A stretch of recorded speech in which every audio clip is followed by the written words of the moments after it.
Malacanang reiterated that power supply will remain sufficient in most parts of the country during the summer months. Communications Secretary Sonny Colomas also said the energy problem in Mindanao is also being addressed by the government. Rocky Ignacio reports. Malacanang assured the public that government measures are in place to ensure adequate power supply during the summer months. The Department of Energy continues to monitor the power situation nationwide to ensure stability of supply and electric power rates, especially during the summer months. Government is exerting maximum efforts to prevent power outages or brownouts. The palace official added that Visayas and Luzon have stable power supply, while power outages experienced in some parts of Mindanao had already been addressed by the Department of Energy. Tunghayan natin yung malaking larawan. Sa malaking larawan, sa pangkalahatan, yung Luzon at yung Visayas ay merong sapat na supply. Wala namang tightness of supply at sa Visayas kung iahalin tulad sa Mindanao. Yung sitwasyon sa Mindanao, makailang ulit na nating ipinaliwanag dito kung ano yung dahilan at kung ano ang mga datos no, nagpapakita ng tightness of supply. Sa lahat ng yan, ang tugon ng pamahalaan ay tiyakin na magkakaroon ng sapat na supply.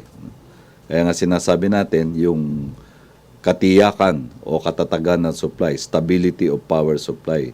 Yan kasi ang susi. Malacanang issued a statement amidst reports that some parts of Metro Manila will experience rotating brownouts this summer. Coloma encouraged players in the industry to focus on measures in sustaining power stability. Siguro mas mainam kung yung mga players dito sa power industry pagtutulungan yung sitwasyon. Sa halip na ang kanilang pag-uusapan ay yung kakulangan, bakit hindi mag-focus doon sa magkakaroon ng sapat, di ba?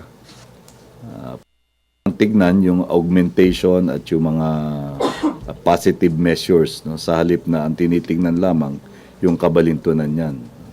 Pwede naman magkaroon ng balancing perspektibo na hindi magre-resulta sa walang batayan na alinlangan o pagkaligalig ng mga mamamayan. Coloma said an hourly monitoring on the power situation is being monitored by the Department of Energy. DOE monitors it hourly. Sa buong 24-hour cycle, merong hourly monitoring. Nakikita yung galaw no, ng daloy ng kuryente sa buong kapuluan. Na mo-monitor kung paano nagpe-perform ang mga base load plants, yung mga peak load, na natutunton kung ano yung mga augmentation na kailangan gawin katulad nung naisalaysay natin sa Mindanao. Kaya't hindi tayo dapat